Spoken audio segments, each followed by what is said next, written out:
Screen पे एक map देख रहे हैं। रात के अंधेरे में इदबिल के आसमान में 8 धमाके गूंजते हैं। कहाँ ये? सीरिया का अबू अल दुहेर एयरबेस। इसका रनवे तबाह हो चुका है। ठीक वैसे ही जैसे ऑपरेशन सिंदूर में भारत ने पाकिस्तान के रनवे को तबाह किया। लेकिन ये अचानक से हुआ क्यों? और सबसे ज्यादा दुखी कौन हुआ और बुरी तरीके से गुस्सा और नाराज क्यों हुआ? तो वो हुआ तुर्की। अब क्या हुआ है सीन? किसने हमला किया है? भारत के लिए भी ये बेहद खास है। जियोपॉलिटिक्स में इस वक्त बहुत कुछ चल रहा है। हमेशा की तरह जानने को मिलेगा बहुत कुछ। आइए जानते हैं इन खबरों को विस्तार से। ये जो इंसान देख रहे हैं ना, अर्दोगन, बहुत सातिर हैं, लेकिन इनसे भी कई गुना ज्यादा सातिर हैं नेतन्याहू। और इन दोनों से भी अगर ज्यादा सातिर की बात करेंगे तो वो हैं डोनाल्ड ट्रंप। जो लोग ये सोच रहे हैं कि डोनाल्ड ट्रंप यूं ही हवा में बातें कह देते हैं, कुछ भी कर देते हैं, कुछ भी बोल देते हैं, नहीं, पर्दे के पीछे की रणनीति उनकी बड़ी ठोस होती है और ये चीज देखने को भी मिल रही है। कुछ हफ्ते पहले मक्का की जो ये तस्वीर आई, जहाँ ये 3 नेता एक साथ खड़े थे,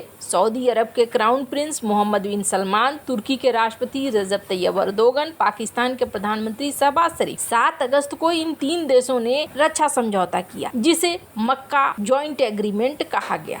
ये तो सबने देखा। नाटो के आर्टिकल 5 जैसी शर्त भी है। समझौता वैसे तो नया नहीं है, इसकी नींव पिछले साल सितंबर में ही पड़ चुकी थी, जब सऊदी अरब और परमाणु शक्ति संपन्न पाकिस्तान ने एक बायलैटरल समझौता किया था कतर पर इजराइल के हमले के ठीक बाद। इस समझौते में भी यही शर्त थी कि किसी एक पर हमला दोनों पर हमला माना जाएगा। अब तुर्की के जुड़ने से ये त्रिकोण मजबूत हो गया। तुर्की के पास नाटो की दूसरी सबसे बड़ी सेना है, सऊदी अरब के पास तेल की ताकत है, पाकिस्तान के पास परमाणु हथियार है, लड़ने का अनुभव है। मतलब तीनों ताकतें मिलाकर एक ऐसी गठबंधन बनाती है जिसे लेकर ये तीनों देश आश्वस्त हैं कि भैया ये तो हमारे इस्लामिक नाटो की तरह। इजराइल के लिए ये खबर किसी झटके से कम नहीं है। एक बड़े इजरायली अधिकारी ने तो खुलकर ये कहा कि ये समझौता हमें परेशान करता है, ये इजराइल के खिलाफ बनाया गया है। इजराइल को डर है कि अगर मिस्र भी इस समझौते में शामिल हो गया तो उसकी सीमाओं के आसपास एक दुश्मनों का गठजोड़ खड़ा हो जाए। सऊदी अरब के साथ इजराइल के सामान्यीकरण की बातचीत चल रही थी अमेरिका के रास्ते से होते हुए, लेकिन अब दूर खिसकती हुई दिख रही है। और यहीं से कहानी भारत की भी शुरुआत होती है। मक्का समझौते पर साइन होने से ठीक एक दिन पहले 6 अगस्त को इजराइल के प्रधानमंत्री बेंजामिन नेतन्याहू ने पीएम मोदी को फोन किया। ये कॉल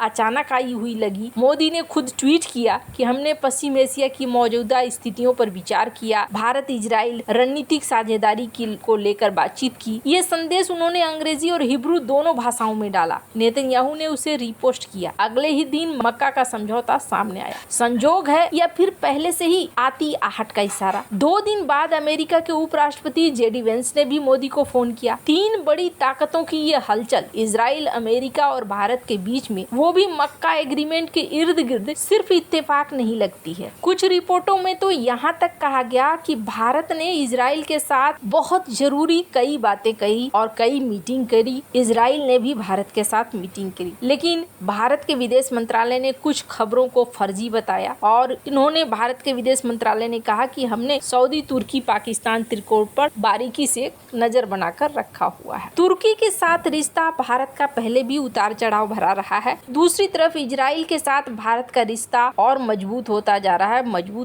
रहा है। अभी तुर्की के राष्ट्रपति रजब तैयब अर्दोगन ने डोनाल्ड ट्रंप के बड़ाई करने के बाद एक ट्वीट किया था। स्क्रीन पे इस ट्वीट को देख रहे हैं, जिस उन्होंने डोनाल्ड ट्रंप की तारीफ की, गाजा को लेकर इजराइल की शिकायत भी की। यहाँ सब कुछ तो अच्छा लग रहा था, लेकिन अचानक से क्या हुआ? अचानक से इजराइल ने कर दिया हमला। रात के अंधेरे में इदबिल के आसमान पर 8 धमाके। सीरिया के अबू अल दुहेर एयरबेस का ये रनवे तबाह हो गया। ये कोई आम हमला नहीं है। इजराइल ने सीधे कबूल किया कि उसने ये हमला इसलिए किया ताकि तुर्की अपनी सेना इस बेस पर तैनात न कर सके। नेतन्याहू के दफ्तर का बयान साफ है, सीरिया और इजराइल के बीच एक अनकही समझ थी और सीरिया ने उसे तोड़ने की कोशिश की। तुर्की को अलेप्पो के पास इस एयरबेस पर सेना उतारने की इजाजत देकर। ये सिर्फ सीरिया की जमीन की लड़ाई नहीं है, ये दो ताकतों की टक्कर है जो एक दूसरे को पश्चिम एशिया में पीछे धकेलना चाहते हैं। अब इस कहानी को थोड़ा साधारण भाषा में समझिए क्या हुआ है यहाँ पर। अल सारा असद के जाने के बाद इस इंसान को गद्दी पर बिठाने में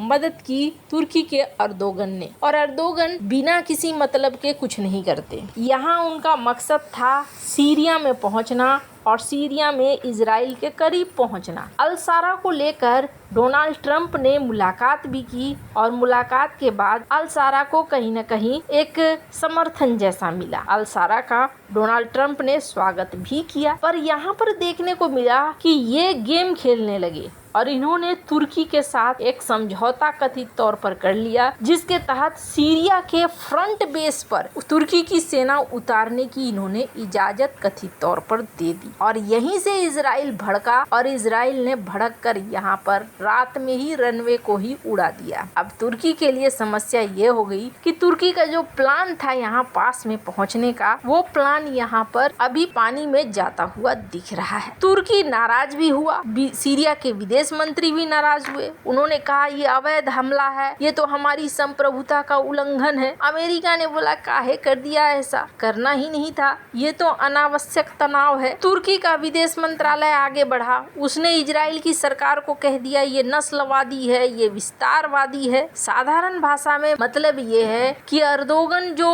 अपने आप को बड़े चालाक समझ रहे थे, इधर डोनाल्ड ट्रंप से भी बात कर रहे हैं, उधर सऊदी से भी एग्रीमेंट कर रहे हैं और यहाँ तैनाती भी बढ़ा रहे हैं। ये फॉर्मूला अभी इजराइल ने नाकाम किया, लेकिन ना ये एक बहुत बड़ा संकेत है। इस छुपे हुए संकेत को समझने की कोशिश कीजिए तो आपको इस गठबंधन का मतलब समझ में आ जाएगा। सऊदी अरब के जहाज पिट रहे हैं लाल सागर में, तुर्की सीरिया में बेस बनाना चाह रहा है, वहाँ पर हमले कर रहा है इजराइल, और पाकिस्तान पे लगातार हमले हो रहे हैं अफगानिस्तान के टीटीपी लड़ाकों के। पीओके में मची हुई है एक अलग हलचल, और इन सब के बीच में ये एग्रीमेंट। अब तीनों देश की अलग अलग जगह क्लास लग रही है, लेकिन तीनों एक साथ आ नहीं पा रहे हैं। फिलहाल ये गठबंधन की शुरुआत है और मुझे ऐसा लगता है जिस तरीके से इजराइल की आदत रही है, ये गठबंधन फल फूल पाए, डालियां निकले, पत्ते निकले या फल लगे, उससे पहले ही एक आध बारिश या तूफान भी झेल जाए तो बहुत बड़ी बात होगी। वैसे